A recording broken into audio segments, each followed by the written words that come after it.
உங்கள் வீட்டிலையும் கூட யாராவது டிக்டாக் பைத்தியங்கள் இருக்குதா? பணிப்பெண்களும் சரி, ஓட்டுநர்களும் சரி, உங்கள் ரூமில் உங்களோட யாராவது டிக்டாக் பைத்தியங்கள் இருந்தால் கொஞ்சம் கவனமாக இருங்க. நீங்கள் துணி மாற்றுறது கூட தெரியாமல் அங்கேருந்து வீடியோ போட்டுக்கொண்டு இருக்குது சிலது. பிலிப்பீனிகள் மட்டும் இல்லை, நம்ம நாட்டு லூசுகள் அப்படித்தான் செய்யுது. அஸ்ஸலாமு அலைக்கும் அன்பார்ந்த அனைத்து உறவுகளுக்கும் இனிய இரவு வணக்கம். மீண்டும் மிக முக்கியமான பல தகவல்களோடு தான் வந்திருக்க. வீடியோவை கடைசி வரைக்கும் பாருங்கள். தெரியாத நண்பர்களுக்கு மறக்காமல் ஷேர் பண்ணுங்கள். வீடியோ பிடிச்சிருந்தா ஒரு லைக் பண்ணுங்கள், சப்ஸ்கிரைப் பண்ணுங்கள், தொடர்ந்தும் சப்போர்ட் பண்ணுங்கள். ரொம்ப சீப்பான பிஹேவியர், பொது ஒழுக்கத்தை மீறிய குற்றத்துக்காக ஃபெசானிஸ்தா ஒருவருக்கு 2000 தினார் அபராதம். இதோ குவைத்தில் கணக்கெடுப்பு அறிவிக்கப்பட்டது. மறுபடியும் தூசிக்காற்று ஆன் த வே.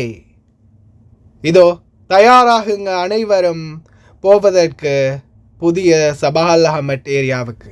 ஈராக் நாட்டில் மோசுல் பகுதிகளில் ஆரம்பித்திருக்கிறது மறுபடியும் தூசிக்காற்று. பக்கத்து நாடு ஈராக்கில் மோசுல் சிட்டியில் தற்போதைய தூசிக்காற்று ஆரம்பமாக இருக்குது. எதிர்வரும் நேரங்களில் காற்றினுடைய வேகம் மற்றும் காற்றினுடைய திருப்பத்தில் குவைத் பக்கமும் தூசிக்காற்று வரலாம் அப்படின்னு வானிலை ஆய்வாளர்கள் எதிர்பார்க்குறாங்க. அதே போல் இதோ அடுத்த கணக்கெடுப்பு அறிவிச்சிட்டாங்க. போன வருஷம் கணக்கெடுப்புக்கு பிறகுதான் பல மாற்றங்கள் குவைத்தில் நடந்தது. மறுபடியும் குவைத்துடைய சிவில் தகவலுக்கான பொது ஆணையகம், public authority for civil information, Kuwait குடிமக்களின் மொத்த எண்ணிக்கையாக 15,67,000 என கணக்கெடுத்துள்ளார்கள். அதே போல வெளிநாட்டவர்களின் எண்ணிக்கையாக 34,19,000 அப்படின்னு தெரிவிச்சிருக்கிறாங்க. இதில் சில்லற கணக்குகள் எதுவுமே குறிப்பிடலை.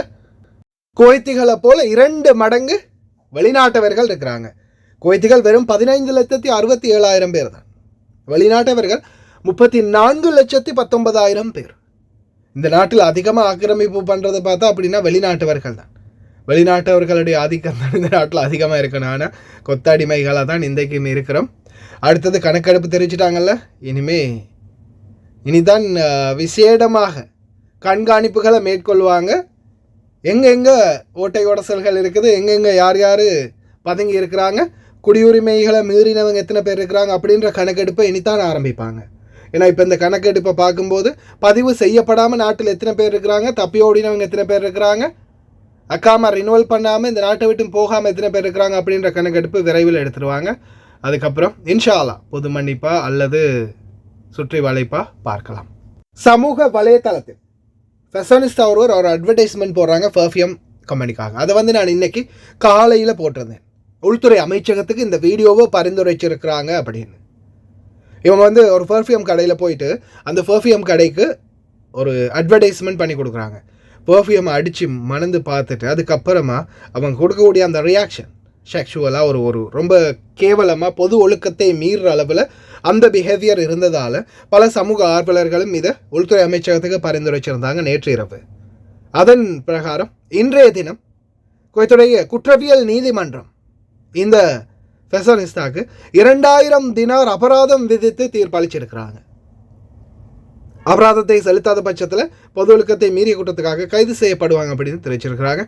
அதுக்கப்புறமா அந்த ஃபைனையும் கட்டிட்டு அதுக்கும் சேர்த்து ரொம்ப மோசமாக தான் பதிவு பண்ணிட்டு இருக்கிறாங்க. அந்த சோஷியல் மீடியாவில் இருக்கிற எல்லாமே திமிரில் தான் அலையுது.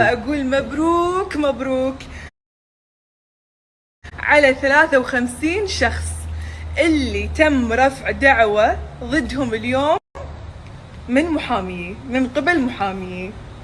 مبروك عليكم كلكم، وأقول وأطمح للمزيد وأقول هل من مزيد. أنا بصراحة طموحي وأهدافي إني أنا أشتري قصر من وراكم. أنا كنت أقول بيت، لا قصر، ومو من خطيبي، منكم من وراكم. عرفتوا شلون؟ உங்கள் வீடுகள்லையும் இந்த டிக்டாக் பைத்தியங்கள் இருக்குதா? உங்கள் அறையிலையும், அதாவது உங்கள் கூட வேலை செய்யக்கூடிய டிக்டாக் பைத்தியங்கள் ஏதாவது இருந்துச்சுன்னா கொஞ்சம் கவனமாக இருந்துக்கோங்க.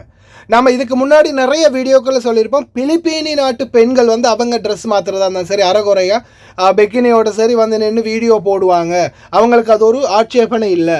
அதே மாதிரி நம்ம பெண்கள் வந்து கொஞ்சம் கவனமாக இருங்க அவங்க வீடியோ போடும்போது அப்படின்னு. ஆனால் இந்த மூதேவி வந்து இலங்கையை சேர்ந்த ஒரு சிங்கள பெண் ஒன்று தான் இந்த முன்னாடி இருக்கிறது, ரோஸ் கலர் டிஷர்ட்டோடு இருக்கக்கூடிய பெண்.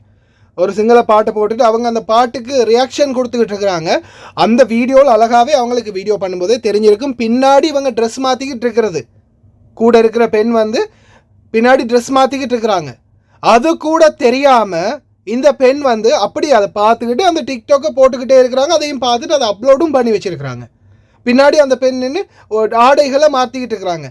ஆனால் இதில் ட்விஸ்ட் என்னென்னா, ஆடை மாற்றிக்கிட்டு இருக்கிறது பிலிப்பைன் நாட்டு பணிப்பெண், இங்கே வீடியோ போட்டிருக்கிறது இலங்கை பணிப்பெண். அதனால் தயவு செய்து இந்த டிக்டாக் பைத்தியங்கள் உங்கள் கூட இருக்குதுன்னா கொஞ்சம் தயவு செய்து அன்பார்ந்த சகோதரிகளே ரொம்ப கவனமாக இருங்க. எந்த நேரத்தில் வேணாலும் உங்களையும் இதை மாதிரி வீடியோ எடுத்து போடுறதுக்கு நிறையவே வாய்ப்பு இருக்குது. அதனால் இதுங்க டிக்டாக் போடுறதுக்கு ஆரம்பிச்சிடுச்சிங்கன்னா நீங்கள் ரூமில் வரும்போது கொஞ்சம் கட் அண்ட் ரைட்டாகவே இருங்க. சில நேரங்களில் நீங்கள் வரும்போது இல்லை குளிச்சுட்டு வரும்போதோ இல்லை ஆடை மாற்றும் போதோ உங்களுக்கே தெரியாமல் இந்த மாதிரி டிக்டாக்ல வீடியோ எடுத்து போட்டுடலாம். அது நாளைக்கு உங்கள் குடும்பத்தில் யாருக்காவது இல்லை உங்களுடைய கணவருக்கோ இல்லை உங்களுடைய குடும்பத்தில் முக்கியமான யாரையாவது கைக்கு போய் கடைசியில் அது உங்களுடைய வாழ்க்கைக்கு பிரச்சனை வரலாம். அதே மாதிரி உங்களுடைய அந்த வீடியோவை வச்சு தனியாக யாராவது கட் பண்ணி எடுத்து வச்சு அதை பிளாக்மெயில் பண்ணலாம். இல்லை அதை சோஷியல் மீடியாக்களில் இன்றைக்கி ஃபேஸ்புக்கில் விற்று பிழைப்பு நடத்துகிறவனுங்க அதையும் வச்சு விற்கிறதுக்கு வாய்ப்பு இருக்குது. தயவு செய்து ரொம்ப கவனம். இதோ east Sabah Al Ahmad city housing project complete ஆகி இருக்குது. கிட்டத்தட்ட இதோடைய காஸ்ட் வந்து பார்த்திங்கன்னா 1184 வீடுகள் வந்து கட்டியிருக்கிறாங்க. 131 மில்லியன் தினார் செலவில் இந்த சிட்டி கட்டப்பட்டிருக்குது. 8 மாடலில் வந்து இதை வந்து கட்டி முடிச்சிருக்கிறாங்க. 6 மாடல்ஸில் இந்த ஃபவுண்டேஷனை கட்டி முடிச்சிருக்கிறாங்க. யாரெல்லாம் ஈஸ்ட் சபால் அஹமட் சிட்டிக்கு போக தயாராக இருங்க. ஏரியாவில் பக்கத்தில் யார்ட்டாவது கடன் கொடுக்கல் வாங்கலாம் இருந்தால் ரெடி பண்ணிக்கோங்க. இப்போ பொருட்கள் அதிகமாக இருந்துச்சுன்னா கார்கோ போகிறதா இருந்தாலும் போட்டுக்கோங்க. ஏன்னா இன்னும் கொஞ்ச நாளில் அந்த ஏரியாவுக்கு நீங்கள் இடம்பெயர்ந்து போக போகிறீங்க. பாருங்கள் புதிய சிட்டியை.